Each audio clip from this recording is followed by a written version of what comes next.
Hola clase. Today's short lesson, I'll be going over reflexive constructions of pronouns and verbs, which can be found on page 152 and page 153.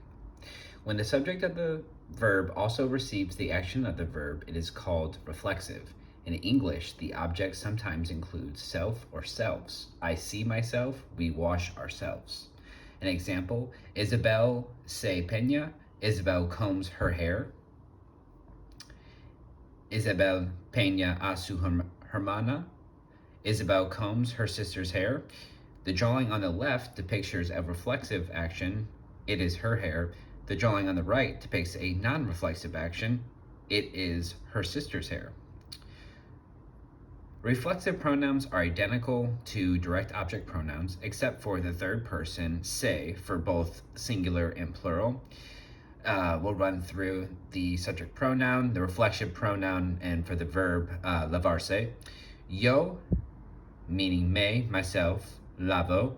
Tu, te, meaning yourself, lavas. Usted, se, meaning yourself, lava. Él, ella, se, himself or herself, lava. Nosotros, nosotras, nos, ourselves, lavamos. Vosotros, vosotras, os, meaning yourselves, laváis. Ustedes, se, yourselves, lavan. Ellos, ellas, se, themselves, lavan. Place reflexive pronouns before the conjugated verb or attached to the infinitive, as with direct object pronouns. An example, Sofía vas a maquillarte ahora.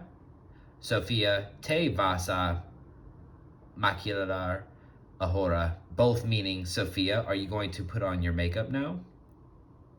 Use the definite article, not the possessive adjective, to refer to parts of the body and articles of clothing. Pedro se pone el sombrero. Pedro puts on his hat. Me lavo las manos. I wash my hands. You must use reflexive pronouns in all reflexive constructions, even when they can be omitted in English. Pepe se afeita antes de acotarse. Pepe shaves before going to bed. Marina siempre su baña a las 8. Marina always bathes at 8. You want to use reflexives with actions describing personal care and daily habits when the same person performs and receives the action. Voy a acostarme temprano. I'm going to bed early. Mis hermanos se despierten tarde todas las mañanas. My brothers wake up late every morning. You can also use these verbs non-reflexively when someone other than the subject receives the action. Elena acuesta a su hija menor.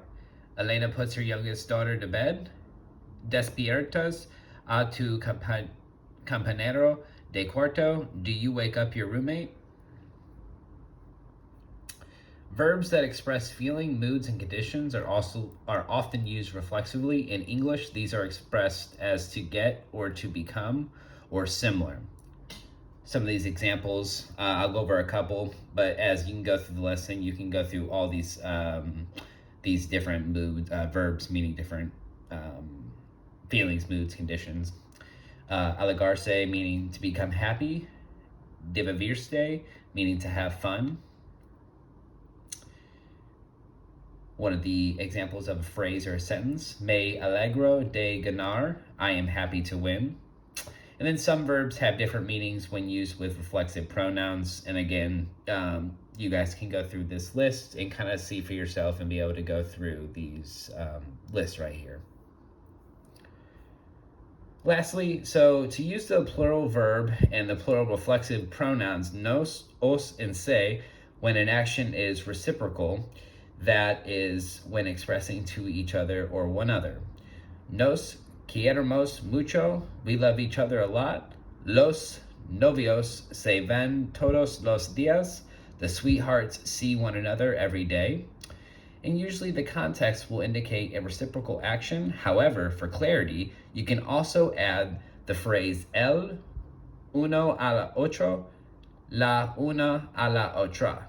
Dos niños se despierten el uno al otro. The children wake up each other. Or the children wake each other up. Adios. Hasta mañana.